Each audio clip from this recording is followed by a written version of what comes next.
Hi, this is Rich Parker from Rich Parker Image. In today's video we're going to talk about how to capture lightning on your camera.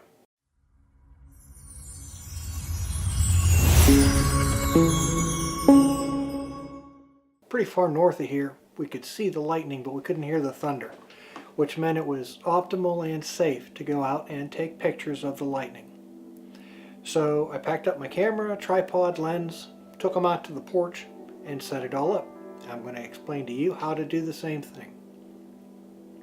First, let's talk about the camera itself. The camera, in my case, was an 80D. Any camera will do. I've done this on things like a Canon T6, which is a little 16, 18 megapixel camera, but it does the job just fine. The trick is the settings and the lens. Now, I use preferably crop sensor cameras. I use an EFS 24mm f2.8 lens. The reason is the 24mm part. It gives me a good wide chunk of the sky to capture. The f2.8, I actually move it up to about f4. The camera you want to set so that you can have nice long exposures. So whatever your lens is, you want to get it to the widest angle if it's a zoom lens. And then you want to start with a large aperture like f4. You want to use aperture priority mode. The reason for this is you set the aperture, the ISO, and the camera sets the speed. And this will give you an easy way to play around with the aperture and the ISO until you get a decent speed. Now, the speed that you want in a case of a lightning storm, you want a multi-second exposure, preferably 25 seconds or more. So on this particular night with the light pollution and the clouds the way they were, it turns out I could use f4 and expose for 30 seconds. Now there's a bunch of good things about this. f4 is a great aperture for lightning because as you shrink the aperture, as the f-stop gets higher, what happens is you let less light in, so your lightning becomes fainter.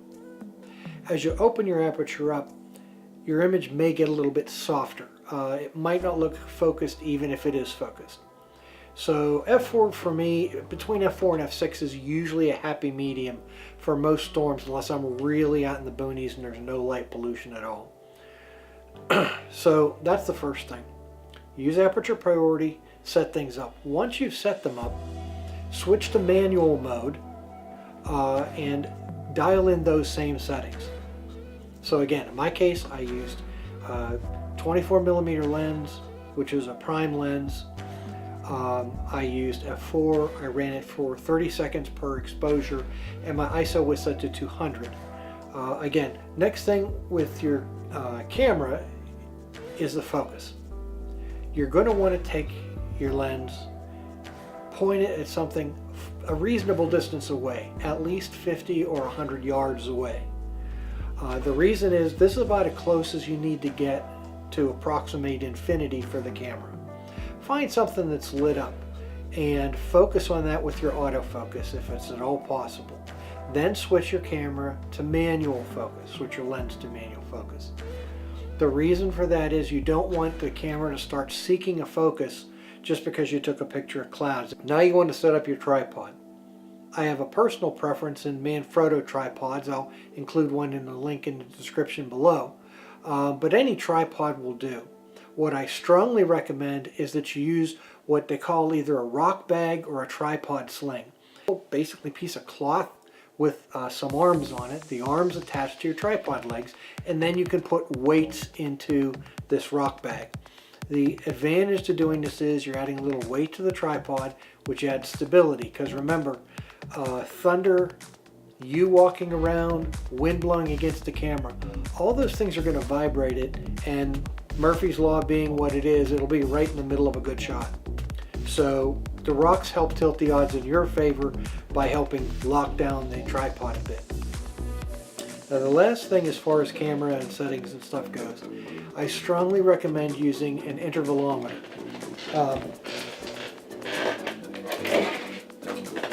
I use this one. This is a Velo Shutterbox intervalometer. Now the camera is going to essentially be on autopilot.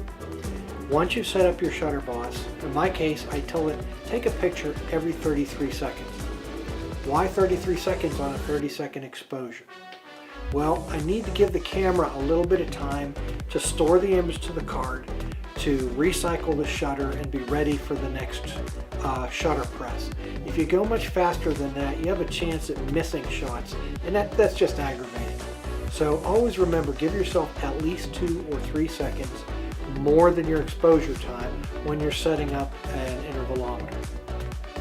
So with this all said, you take your camera, you take your tripod, you weigh down the tripod. You've got your camera set and it's all manual focus, manual light, all of that is now manual and locked in, so it's not going to change during the storm. You put in your intervalometer, it's going to take a picture every 33 seconds. Your camera is going to expose for 30 seconds and then store it. You're pretty much together. All you need to do is go out and use your eyes. Find out where the majority of the lightning is hitting. Take 3 shots and average where those lightning strikes occurred and average them and put your lens there. Remember, lightning photography is a probability game. You can go out, and you will, and shoot 200-300 pictures in a night. You might get 1, you might get 3. If you're very, very lucky, you might get 6. And it really is luck. You can't predict where the lightning is, what shape it is. All of that is up to a billion forces in nature, half of which we don't even measure. So go out with your camera, use aperture priority to figure out the right lighting to get yourself a long exposure, set up your intervalometer so that you're taking those exposures regularly, and be patient. Plan on at least an hour or 2 per storm. The example of the storm from last Saturday ran a little over 2 hours, so it was about 240, 250 pictures.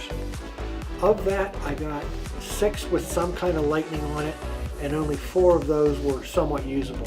This wasn't even lightning bolts. This was cloud to cloud and what's called splash lightning, which is cloud to ground lightning over a hill rise or beyond the horizon from where you are. So you don't see the actual lightning, you see the light coming off the lightning. That light is called plasma, and depending on air contaminants and the voltage of the plasma, it can be an astonishing variety of colors. The predominant ones are blue and purple. So in these particular shots, as you'll see, the predominant color here is a blue-purple. The other thing that I'm going to run for you here at the end of the video, so please hang out. The other thing I'm going to run is a little 10-second film, which is basically stop-motion animation of the entire storm. And you'll notice, no matter how hard you look, you won't see much of the lightning, partly because this is a 30-to-1 time speed up, but mostly because the lightning is actually fairly faint most of the time. You won't know what your lens captures until you put this into post. Now, last thing, and then we're going to go into the pictures and let you enjoy. When you're going into post, don't just blindly import this into Lightroom or whatever your editing software is. There's a step before that that will save you a huge amount of time. Download your entire set, all, in my case, 240, 250 pictures, into one directory. Now I use Windows. You can do this in Mac as well. But if you put it all in one directory, you can change the view so that instead of having a file name and the size and the date, that's called the detail view, you can go to either an icon or a large icon. My particular computer, I have extra large icon, but that's a relatively new feature. But anyway, any of the icon views will actually show part of the picture for you. And you're not trying to look at this, I mean, heck, the icons on your PC are going to be smaller than what's on the back of your camera. What you want to look for is the overall lightness or darkness. What you're going to find is the extreme majority of your pictures are all going to be the same tone, and it's going to be 90% black. Why develop them? You look for the ones that stand out, because with all those black pictures around it, the ones that aren't black, that have light or lightning in them, those are going to stand out and jump at you. So you put everything in one folder, basically preview it that way, Now what I do personally is I then pick those files and move them to a subfolder, and it's that subfolder that I import. So even though I took 200 plus pictures, I only had to process 6 files, ended up with 4, and I knew what they were beforehand. It saved me a lot of time. Here are the pictures. I hope you enjoy.